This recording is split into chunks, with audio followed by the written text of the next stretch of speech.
However, kids, because Nintendo has a stereotype that precedes them, that they are this just kiddie company that is just stuck in their ways and they are too old school to be relevant to today's culture, and I absolutely 100% disagree with that. I'm going to give you 5 reasons that Nintendo of 2018, 2019 is way more forward-thinking than is perceived. They have gone to great lengths to break this stereotype, and I think it's time that us gamers allowed ourselves to actually look at Nintendo for what they are today and not what they were 10 years ago. The number one reason is eSports. As late as 2013, Nintendo was pretty much against eSports. So much so that there was this event, a convention called EVO. This is where the best of the best esports athletes, I don't know what exactly to call them, but they get together and they just have fighting championships and all this stuff. Well, Melee, Smash Brothers Melee was so popular that it made it to the 2013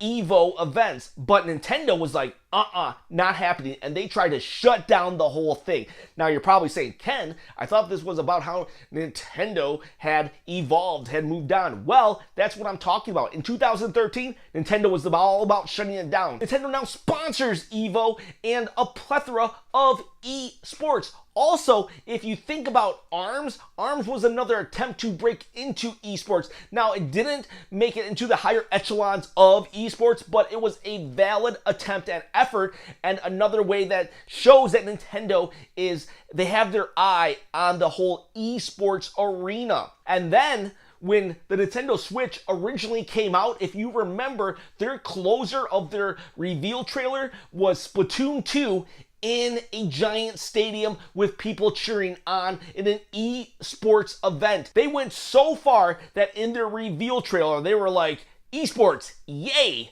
As Smash Bros. Ultimate draws near, one of their biggest assets in promoting it is that they keep giving it out to professional Smash Brother players. They are just saying, hey, you're a professional Smash Brothers player? Here, play it. Tell us what you think. Tell the world what you think. So Nintendo is all about esports right now, and that is the first reason. Number 2 is how Nintendo is handling third parties and indie developers. I'll lump them together, but you can make an argument that they are separate. For the longest time, Nintendo has had a reputation of not really playing nice with third parties. If you look at the Wii U, dead system, didn't have any real third-party support, and the ones that did try, well, even they gave up on the Wii U. And you look at the Wii usually got the hand-me-downs or the watered-down versions, and they only got any because of the install base of 100 million households, but for the most part, Wii third-party games sucked. Yeah, there were some gems like Little King Story and Mad World, but for the most part,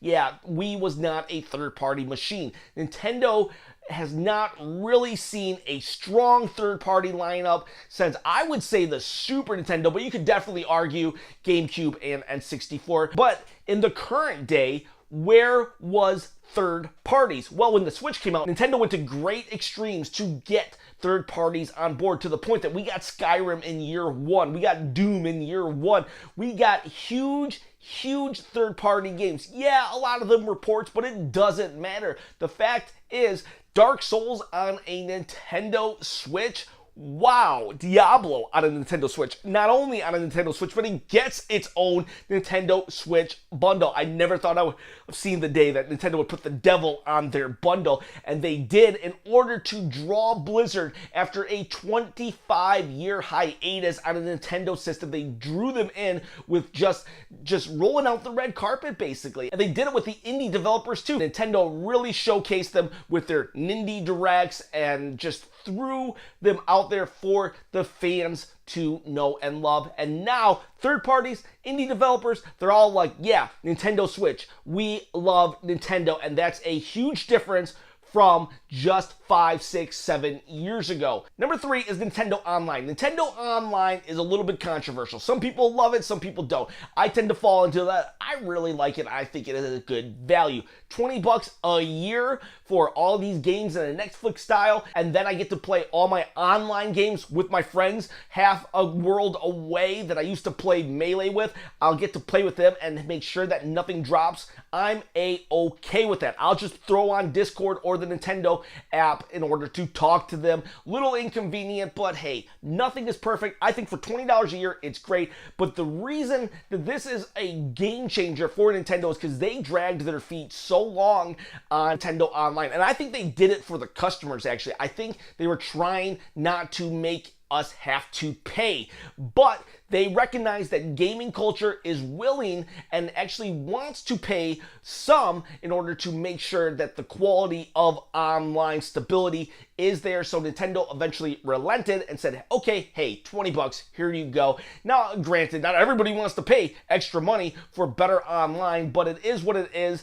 That's how gaming culture is, and Nintendo said, we will follow suit, and if that's what the majority wants, that's what they'll get. And that's what Nintendo Switch Online is. Is it perfect? Yeah, but what really is perfect? Come on, people. What really is perfect? We got to give Nintendo some wiggle room here. It's only been available for, what, 60 days, 70 days? Give it a little bit of time. Let's see what Nintendo Online is 2 years from now, and I bet it's going to be gangbusters. Number 4 hurts my wallet the most. Nintendo is licensing their characters out. Wow, I'll tell you what, there's never been more Nintendo merchandise out than there has ever been before. In the 80s, there was an explosion of Mario and Zelda stuff and a little bit of Punch-Out, and that was pretty much it. Also, Pokemon. Yeah, Pokemon's been around throughout the ages, but Pokemon is kind of sort of ran by the Pokemon Company, a separate entity than Nintendo, even though Nintendo does own a stake. That's a little weird gray area, so pretend Pokemon doesn't exist for the sake of number 4. But here we have, in today's culture, just a ton of merchandise everywhere you look. There's so much Mario stuff and Zelda. Wow. I'll tell you what, there was almost nothing in the total, from 2000 to 2011, there was almost no Zelda merchandise with the random thing here or there. And now, I'll tell you what, there are sunscreens for your car. There are cookie jars, there's umbrellas, there's backpacks. Anything you can think of, multiple backpacks. You just cannot go anywhere without seeing Zelda merchandise, Nintendo merchandise, Kirby merchandise, Animal Crossing merchandise. Nintendo is just loaning out their properties or IPs left and right. Toys, World of Nintendo figures that will have Star Fox, Animal Crossing, just a ton of different characters from different franchises. The amiibos, even though those are from Nintendo giving us more options to buy things. It's crazy because you know what? The adult gamers, they have money and they want to spend money, and Nintendo is just loading out their properties. They're being more relaxed with it because after the Super Mario movie, that disaster of a movie from the 80s, Nintendo really pulled back and didn't let the reins loose anywhere. And now Nintendo is just like, yeah, have at it. And it doesn't just stay with merchandise.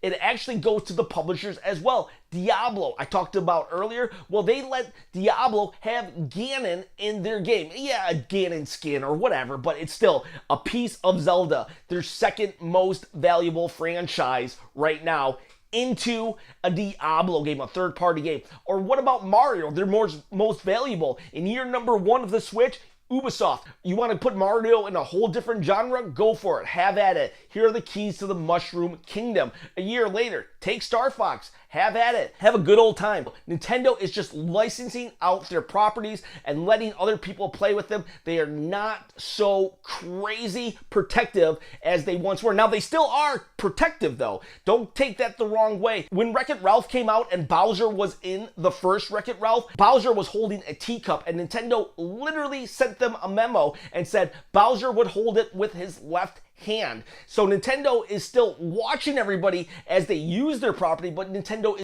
is actually loaning it out. And it's just going to get better or worse depending on how you view it. Better for the inner child, worse for my wallet, because Nintendo is about to have an amusement park come out. Oh my gosh, and there's rumors of movies coming out. It's just crazy what we're going to see available to us as a Nintendo fan that's not regulated solely to video games. Number 5 is that Nintendo is no longer a kiddie console. Now, I actually never thought them as a kiddie console.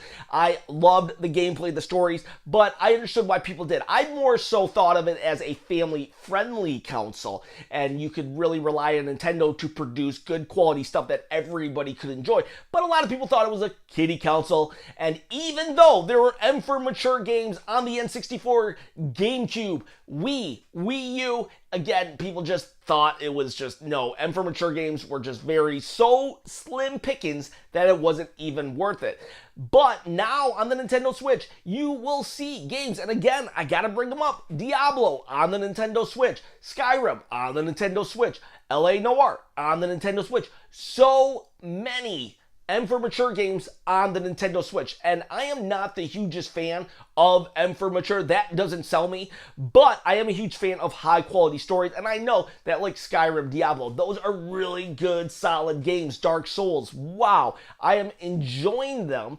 And I am glad that they are on the Nintendo Switch, even though they are M for Mature. I don't let my kids watch them. I just play after they go to bed. And it is a great time because Nintendo has gone again out of their way to get games that are tailored to different people's interests, to different times in their lives. There are just tons of options available, whether you're a kid, a teenager, or M for Mature. It's on here, and I think that perception that Nintendo has only Mario on their system needs to go away, because the Nintendo Switch has proven that Nintendo is willing to get other IPs from other people that may have some adult themes in it. And that's why Nintendo is just a company that is really forward thinking right now. And that stereotype of them just being this old-fashioned kiddie console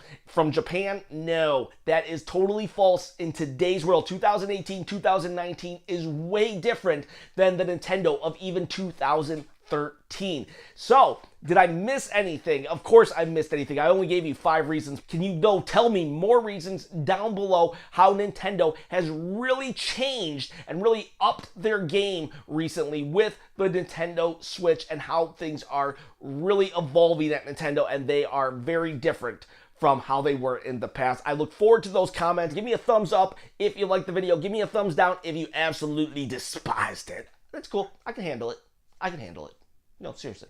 I can handle it. It's dangerous to go alone. Please share this video, this channel with a friend, and have yourselves a great day.